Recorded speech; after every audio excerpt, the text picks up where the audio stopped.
Hi, my name is Michael Waits. And I'm Tanya Rolfe. Welcome back to the Moneymakers podcast, brought to you by a laughing Tanya Rolfe and Sophia.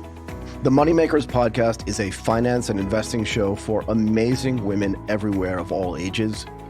Every fortnight, we will feature an inspiring woman from the finance sector, and we will cover different topics within finance, innovation, and investing, with a special focus on Asia. Our guest today is Stephanie Leung, head of StashAway Hong Kong and Group Deputy CIO. Stephanie, thank you so much for coming on the show. Hi, Michael. Hi, Tanya. Can you give our listeners a short introduction? Sure. My name is Stephanie, and I was born and raised in Hong Kong. I went to the States for my undergrad and my master's as well, and I came back to Asia after graduation. Since then, I have been working as a consultant and also in the finance industry for almost 20 years. Currently, I am the head of StashAway Hong Kong and also Group Deputy CIO, where I'm responsible for building out StashAway in our latest market, Hong Kong, and also to look at new exciting investment products for the company. Sounds amazing. I don't know if you know this, but it looks like you and I just missed each other at Goldman Sachs. Oh, really? Wow. Yeah. So I actually helped build out the portfolio trading business in Hong Kong, coming from Japan in 2003 and 2004, but I was still at Goldman through 2006. I actually worked on the 62nd floor of Cheung Kong Center. We used to call it Cheung Kong Tower, I think. Anyway. Yeah. I'm sure that surprises you. Oh, wow. We did actually just miss each other. Because I joined in 2006 and I was on the 63rd floor. And in 2010, I moved down to 62nd floor. Yeah, I saw that. You must have been like sitting really close to where I sat. Yeah. The most amazing thing that happened to me when I was in that building, by the way, and I want to get to your experiences there, was one night I was leaving really late. And when I got onto the elevator at 62, it actually went up and didn't go down. And about 4 or 5 people got on with this very short man who turned out to be Li Ka-shing. Oh, yeah, of course. Yeah. That was the scariest elevator ride I've ever been on. I remember, always seeing, of course, the richest man in Hong Kong actually just casually talking on a mobile phone at that little garden at the ground floor. Yep. And there were, of course, a few guards that were just secretly like scattered around, and they're guards standing around. You would wonder, like, should I actually walk past that guy or should I actually walk around, or like, what should I do? I don't know what to do either. I just stood on the elevator and didn't want to make any rapid movements because I was afraid I was going to get hurt. Exactly. Anyway. So what do you think you learned at Goldman? You were there for 7 years, so a little bit longer than I was, right? What do you think you learned there that stays relevant with you even through today? I learned a lot of various technicals and interpersonal skills, but I always tell people, like, one of the first things they taught us at Goldman was to be long-term greedy. Yeah. And this is something that has like really stuck with me for a long, long time. And I think that represented the old kind of Goldman beliefs. It's not greedy and it's not long-term, but it's kind of thinking how you would benefit both yourself and people around you in the long run. And it was all about not being very short-sighted, not looking at what you can get from each other right now, but kind of investing and planting seeds so that everyone can actually eventually benefit over the long term. I mean, that really stuck with me for a long, long time and everything that I do.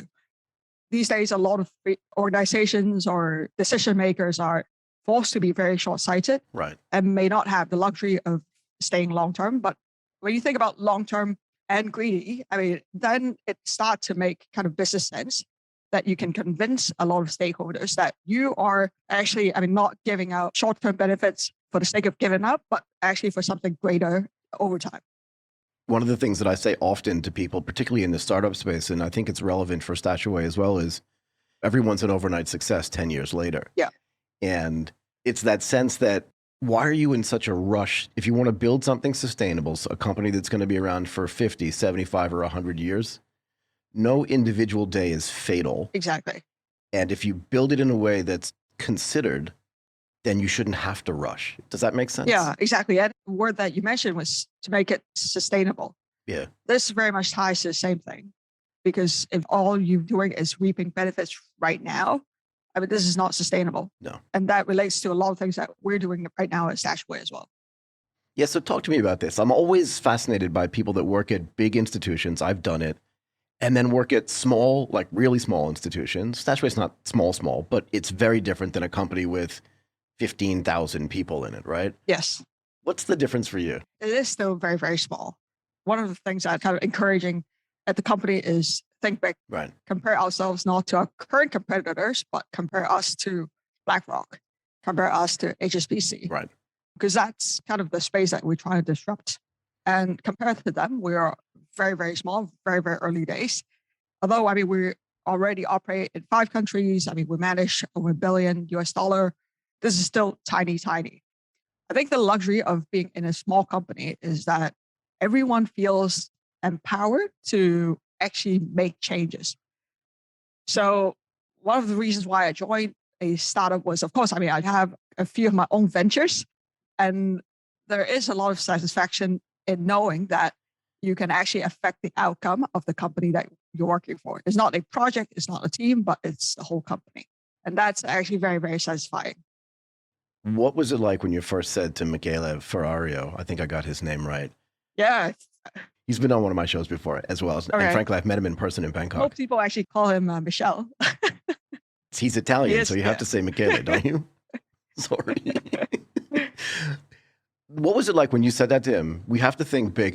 And you're right. Your comps cannot be other people operating in your space today at the same size. Cannot be, right? Because if you're really aspiring, like you said, to build something sustainable, you kind of want to look over here and say, that's to get there. What do we have to Yeah. do, right? Yeah, exactly. And we're not trying to compare ourselves to BlackRock today. Of course, Sure. we know like we're tiny, but I think it pays to think ahead. If we're always just looking at the rear mirror, or we're just looking at what's kind of next to us, we'll never get to where we want to be in 10 years, 15 years time. I mean, he's absolutely on board with this. And that's why he's built the company. 4.5 years ago, nothing like this existed. And Yep. he built it out from scratch with 2 other co-founders, Nino as well as Freddie, really to create something that didn't exist, because they were trying to find their own wealth solutions and they couldn't find anything that would satisfy them, that would be efficient, sophisticated, data-driven, and low cost at the same time. Right. So it was, yeah, very, very early days. So isn't this the common story for really great entrepreneurs? They're literally living their lives and they're saying, I wish somebody would solve this problem for me. And then they look in the mirror and say, wait a second, why don't I just solve it for me? Do you feel that? Yeah, no, it is exactly that. I was actually looking for the same solution as well, because given my background in computer science and finance, investing, I was also building out my own quantitative-based asset allocation framework. Right. Throughout the years, I started in Goldman as a discretionary trader. Right. So basically, I was managing a trading portfolio over a very, very short term. So we do a lot of day trading or weeks trading. But as I do more of investment management, I realized that the best investor or trader in the world, they all follow a set of rules. Right. All of them have their own rules, right? Everyone is different. It has to be adjusted to your style. I mean, even for the same person, your rules can change according to your lifestyle needs, etc. But they all have rules. And these rules can actually be codified. Yeah. To get rid of the human emotions, because ultimately the biggest impediment to trading is human emotions. So I've been trying to build out my own set of rules and codify them for quite some time. And when I met Michele and I got introduced to StashAway, I was like, oh my God, this is actually what I've been trying to build for a long time, except I have the investments algorithms or philosophies, but I don't have everything that wraps around it. And these things actually take a lot of resources to build. They do. And they've done a great job already in Singapore and Malaysia. All I need to do is take it to Hong Kong and make sure people know about it. You've touched on so many of my favorite subjects. First of all, you said the word hubris, which is one of my favorite words because it can really get you in trouble. Yeah. And I like the idea that you said that this is not hubristic. It's just not, right? We can aim for something, but we know we're not there yet. Yeah. But also this idea, when I first started trading, one of the first things my boss did was literally give me a sheet of paper. So this was in 1990, I think, so a while ago. I used to say I'm a little bit older than you, but I'm a lot older than you are. Anyway. Not that much. Feel free to Just a few laugh. years. Feel free to laugh. But one of the things he did was he gave us a piece of paper with trading rules on them. Yeah.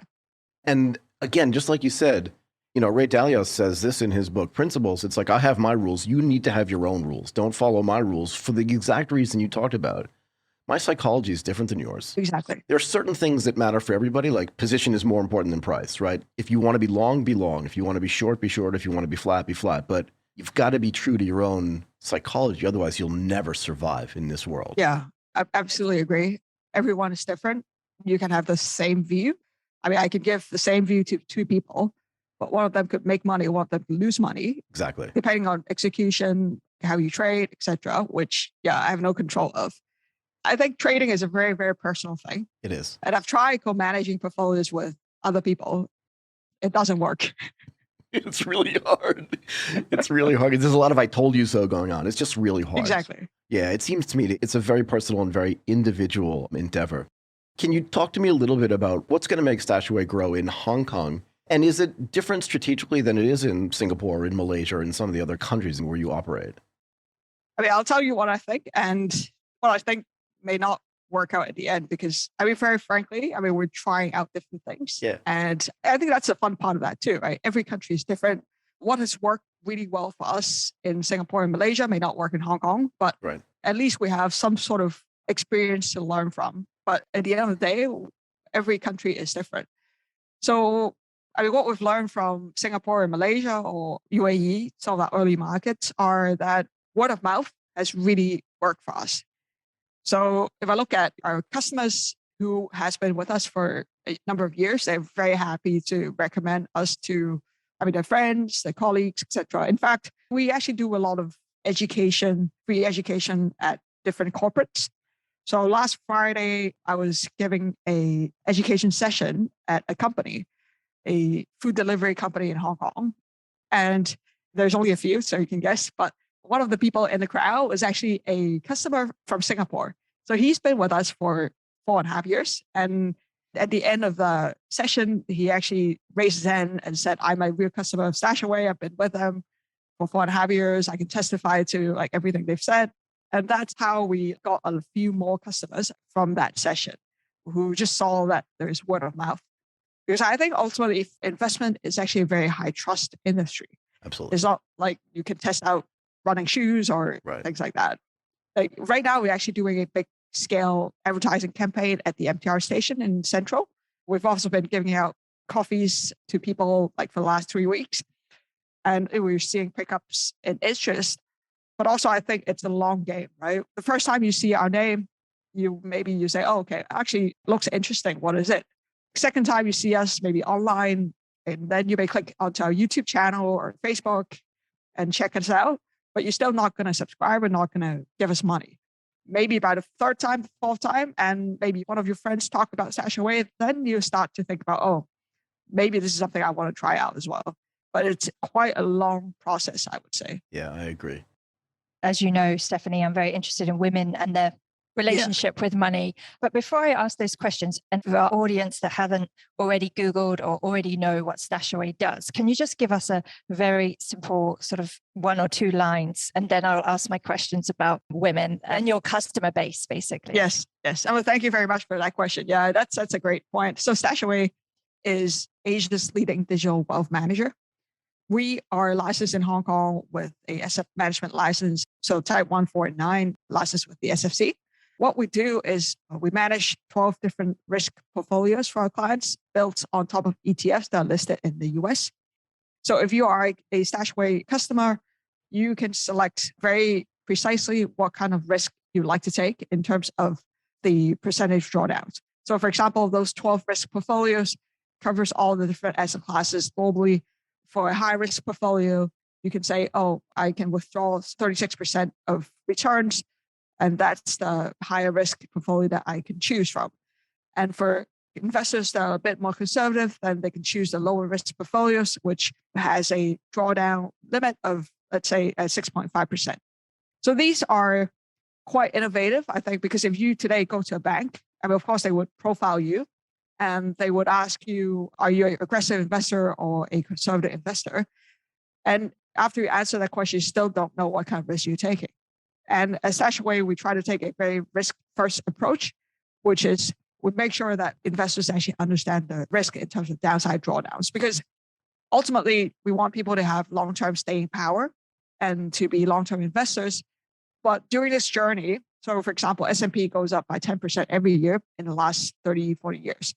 The problem is during these very, very long upward movements, there are volatilities in between. Like last year, during COVID, for example, S&P fell by 30-something%. And for a lot of people, this is actually very troublesome, like quite worrying. If I'm saving for my retirement in 30 years and I'm going through one of these drawdowns, which by the way happens all the time, you don't know what to do, right? Should I cut? Should I add? Would I be able to sleep at night? You may not be able to stay through if you don't know what kind of risk you're taking, which is why understanding risk is actually essential to long-term investment. I guess the other value add that we provide to people in Asia is the concept of portfolio construction, because each of our portfolios actually are constructed using asset classes. So for example, equities, fixed income, commodities, etc. And these are sized according to what kind of economic regime you're in. So if you're in recession, for example, then of course your proportion of equity should be lower. Whereas in good times, like where growth is good, inflation is still low, then you can have more risky assets. Unless you have a private banker, it's very hard for individual investors to actually, think about this proportion, right? How much should I have in gold? How much should I have in US tech, et cetera, et cetera. And our algorithm actually automatically generates these different allocations according to what kind of economic conditions we're in. And this is something that is available previously for private bank clients or institutional clients for quite a steep fee, I would say. Usually it's a hedge fund fee. At StashAway, we offer it to everyone according to that risk index at a very, very low cost. So it was quite a mouthful, but I was trying to explain it in a very comprehensive way. You did a good job. You did a good job. I just have a couple more follow-up questions to that. Sure. So I'm guessing it's an alternative to a traditional wealth manager, or is it a product that is in combination with? It seems like it's an alternative to the traditional wealth manager, that relationship. You're right. So we are a alternative to a financial advisor. In the US or in Europe, there are a lot of financial advisors, and these are true money managers. Like in Hong Kong or in Asia, a lot of financial advisors actually are just insurance brokers, and they don't provide like real, portfolio management for the clients. So we are similar to, an automated financial advisor that you would find in the US or in Europe, where they truly, manage money for the clients over generations. So like over decades and generations, and do it very systematically. That is exactly what we are. And who are your target customers? Like, what does a typical customer of StashAway look like? Our target customers are, we usually say it's like somewhere between 25 and 40 working professionals, but I also find it a bit limiting to be really talk about just age and profession, because really who we're targeting is people who would like to take more responsibility for the money, who don't want to have, just most of the assets sitting in a bank, or just invested in a few stocks, which is not true diversification, by the way. These are people who just have their own job or don't want to spend most of the time managing investments, who want to outsource it, make it easy, simple, transparent, accessible, low cost. Then you can have more time, resources to do other things in life. Like I always say, if you're not too interested in trading or investing, which I am, but not for a lot of people, just spend more time with your family or go work out, exercise, cook, find your passion. Don't stare at the screen all the time, because as somebody who's done it professionally, it's such a waste of time. Get more sleep, right? Don't watch the US market at night, because that's not healthy. Yeah, that was my thought process actually around this question and thinking about the target customer. So it's someone that wants StashAway to manage their investment. So that had me thinking about women, because when I think about women as investors, so as potential customers of yours, and then that led me to think, okay, how many women customers do you have? Maybe you don't have that data as to how many percentage of men versus women customers. But what that got me thinking was that there is a huge amount of women that will only invest when they know absolutely everything about something and can relate, and probably there's a human relationship, et cetera, et cetera. But then there is also a huge group of women that fall into the category that you just described, which is doesn't want to spend their time staring at a screen 24/7. I have a couple of trader friends and we're at the bar and they sit there on their phone and they say, "Oh, I'm so sorry. I'm so sorry." But they do it for about 45 minutes. It's not cool. And so that had me thinking, how many women fall into either of those two buckets? And I wondered if you had any data around, whether your business model appeals or does not necessarily appeal to women. I mean, we do have some internal data, and I think the proportion of women investors is actually quite high, and it gets higher and higher over time as well. I think that speaks to all the issues that you talked about. I think one big difference that you mentioned was that we actually need a lot more confirmation or a lot more information to get to a certain comfort level to make that decision. And I think here education plays a big part. We actually spent a lot of our time trying to educate people, not necessarily about our algo, because I mean, you don't need to get to that level of detail or sophistication, but start from the beginning, right? One thing that I found to be super beneficial was to learn like the very basics of personal finance hygienes. I mean, we have this whole curriculum, StashAway curriculum, that talks about from the beginning courses of personal finance management. For example, what is your net worth? Like, how do you calculate your net worth? Like, how do you keep track of expenses? What proportion of your money should you invest, etc. To like some investing basics, like why should you think about the fees? Like, should you time the market? What are different asset classes? What are ETFs? And then it's like, how do you choose ETFs? And to the very advanced where we talk about our economic regime-based asset allocation model. But at the very, very beginning, basically what we talk about is what is your net worth? And I remember when I first joined StashAway, I had to go through this curriculum because I was recording the Cantonese version of that. Of course, I mean, we have the English version, but Macaulay is not going to do the Cantonese version. So it fell to my shoulder. So then I actually had to go through the curriculum. I had to go through the first module. And when I was going through it, I thought to myself, oh my God, I actually didn't even have the basics done. Mm-hmm. So I didn't really keep track of what my net worth was. And then, I mean, that got me like really getting down to it, opening up the Excel sheet, listing out all my different accounts, and started to really track my expenses. And a few good things came out from that. Number one, I found that there were some lost accounts I totally forgot, like, because in Hong Kong, we have MPF. And your MPF accounts actually don't move like when you move jobs. So there were some MPF accounts that I had that I totally forgot about. And what I did was I tried to consolidate them, make it a lot easier for me to manage. And then secondly, I found out that there were some insurance plans that I completely forgot about as well. And I was still like paying $1,000 per month these because I bought them when my sister started her career as an agent. And then of course my sister moved on and then these became like kind of lost childs. The amazing thing I found, I was looking at the investment return of these investment like insurance products. I lost money. Right. And that's because I didn't take care of them. And of course, like I was trying to consolidate. So I said to my agent, oh, actually, can I take this out? And not surprisingly, of course, he says, this product locked you in for 20 years. So you still have 10 years ahead. And I was like, oh my God, these are really bad. So investment options in Hong Kong are just insufficient, like high cost and not very good, especially when you don't take care of it.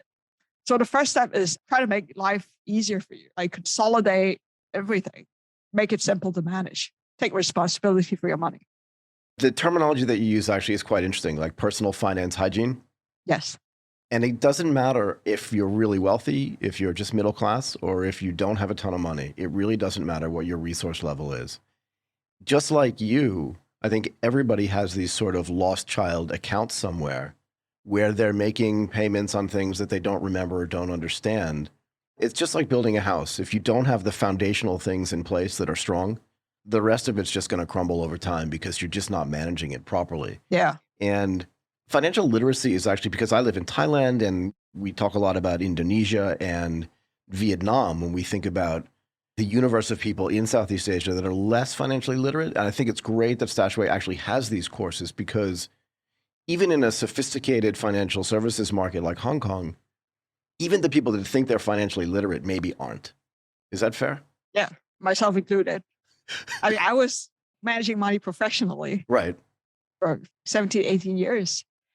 And as somebody who's looking at the Bloomberg screen or managing money during the day, I didn't want to look at my own personal finances when I'm off, right? Right. But when I'm off the screen, I want to be off the screen. That also explains one interesting fact. StashAway is that 50% of our customers actually work in the financial industry. And that always surprises people because they always like, oh, actually, I thought you guys don't know anything about finance and who are just like starting to invest or just newbies, right? But it's actually not. Actually, people in finance, like people who understand how to manage portfolios, I think appreciate our service more. And that's why they trust us with their money.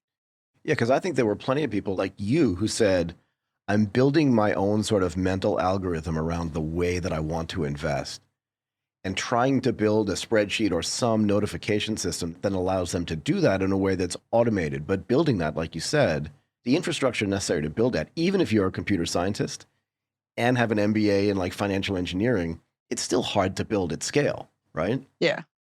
And there's a lot of other things as well, right? It's not just making the allocation decision. I think that part is simpler, but that part is not too difficult to build, but it's the execution part, right? Yeah. How do I rebalance? Like, how do I make sure that cost is low? Like, how do I route different orders? Actually, that is the technology part that is very sophisticated.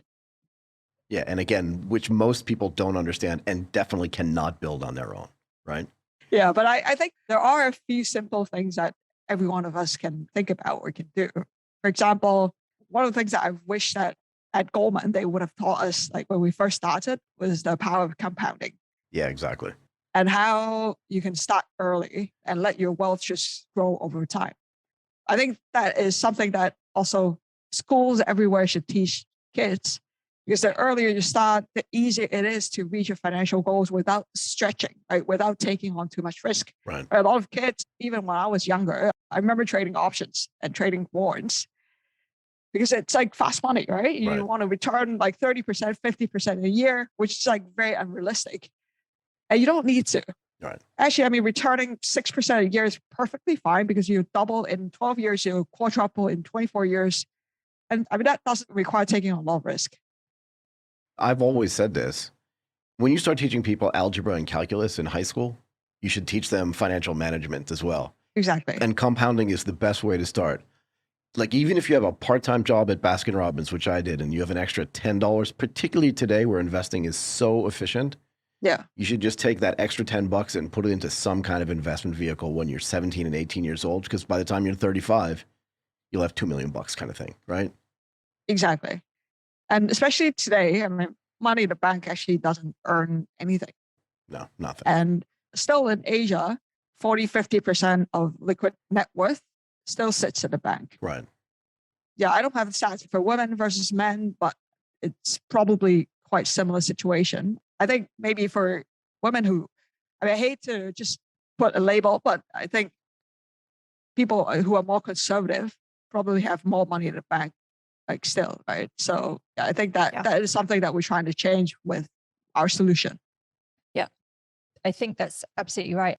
Because when you don't know and it's a lack of education, it's safer just to keep that money in the bank. And I think financial education at the basic level is lacking globally. Not just where the three of us are in Asia. It's a global problem. I grew up in London, had zero financial education on the basics. I'm listening to you talking about compound and starting early, and you're not having to be a huge risk taker. And that's absolutely right. And I kick myself all the time now because that's where we should all start. And education is absolutely, I feel like we're playing catch up as adults and educating. And one of the stories I tell around education, you mentioned that 50% of your customers work within the finance industry. And what I would say to that is, I think that makes absolute sense, but it doesn't mean that they're an expert in every element of finance. And when I learned this is I was on a call with a very well-known wealth manager, global, huge. I had 9 people on the call. And I talked to them for an hour about venture capital. They wanted me to come into the bank and talk to them about venture capital.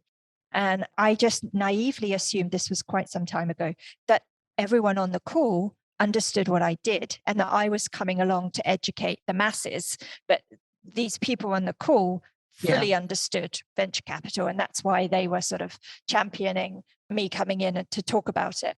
And so it was the 55th minute of the hour call. And they started firing their questions at me. And every question told me they knew absolutely nothing about venture capital.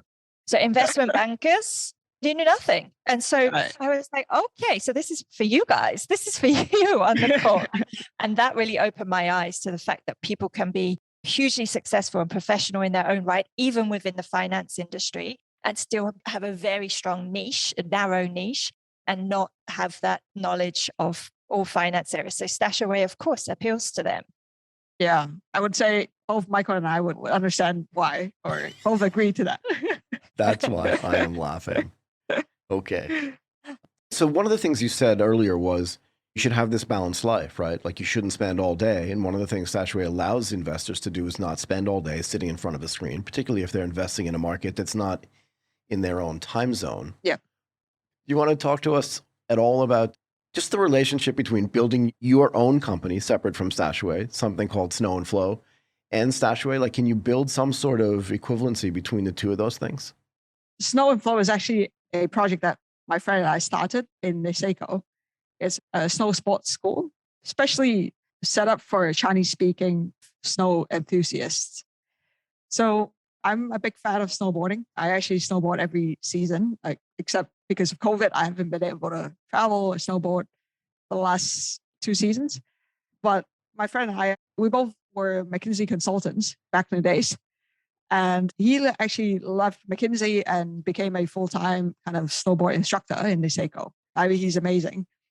So every year I go to Niseko and chill out and snowboard with him. So one year, it was 4 years ago, we were actually having coffee at one of these small huts.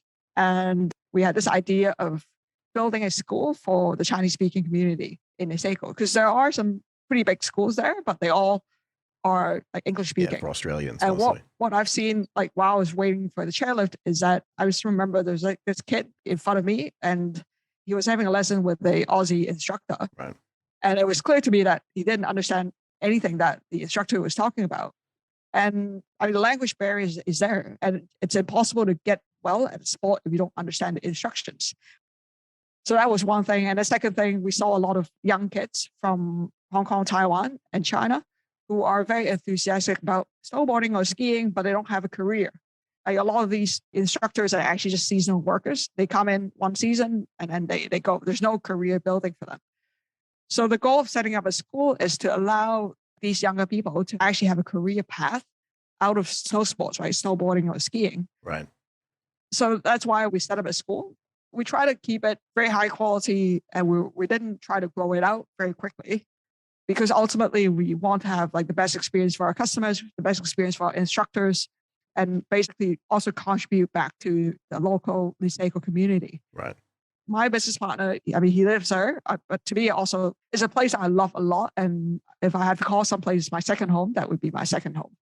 Yeah, so over the last 4 years, we're built to become the biggest Chinese-speaking snow sports school in Niseko. Before COVID, we had 16 instructors. The school had a few other staff, so we were over 20 people. And it's really amazing because I see young people, like young instructors who are with us from day one, actually grew their way. I got better at snowboarding. I grew with our school. So that is a very satisfying experience. I love building businesses, and this is something that's very, very different. I just wanted to make the case that to get good at anything, there has to be a component of education here. Yes. Nobody wakes up one day and is just an amazing snowboarder. At some point, they have to learn the basics. And I think it's the same thing with investing, right? And you can feel it in your voice. And I just wanted it to be clear for people that like, there's a part of you that has to love teaching other people to get better at things. Whether it's skiing or investing, that's just in you. I can feel it. Is that fair? Yeah, I guess so. I am the worst instructor in my school. So like in snowboard instruction, you can go from level 1 to level 4 or beyond. Of course. Like I'm the only level 1. So if you ever take lessons at our school, yeah, don't take it with me because like I'm the worst person. But actually, I only taught once, right? Because every time I go back, because I don't spend enough time on the slopes, and every time I go there, I just want to like snowboard. Ski or whatever, yeah. Yeah, exactly. But I did teach once. It was like a family of 3. So the parents were taking their kid to Niseko for the first time. They actually wanted their kid to have a career in snow sports. So my business partner actually was teaching the kid, and then he was like, "Oh, can you help me out with the parents?" So I actually taught the parents, and they were 50-something-year-olds, like on the slope for the first time. Oh my gosh. Yeah, so I taught them from the very basics of how to get up to I'm just making small steps. And at the end of the lesson, they were actually able to snowboard 10 meters or so. To me, that was like super gratifying. Yeah. I can feel that they learned something. I gave like small delights, right? It was just Right. small delights. But I mean, that hour made a difference. I mean, their son was progressing. They were happy about what their son was doing, and they themselves had some fun and felt like they've accomplished something. I still remember that day. I will leave everybody with this. Tell me what you think. The power of compounding is true in everything that you do. If you start investing when you're 17, it's like starting to ski or snowboard when you're 10 years old. By the time you're 40, you're great at both of those things. Oh, that's perfect. I can't think of a better line. I can't think of a better way to end. Thank you so much, Stephanie, for coming in and doing this today. Stephanie Leung, head of StashAway Hong Kong and Group Deputy CIO. This was awesome. Thank you, Michael. Thank you, Tanya. Hope Thanks, to see Stephanie. you both of you soon. Thanks. Thank you. We hope you have enjoyed this episode of the Money Makers podcast, presented by Sophia, the learning platform for women that increases diversity in early stage investing. Visit sophiawomen.com to learn, invest, and change the world.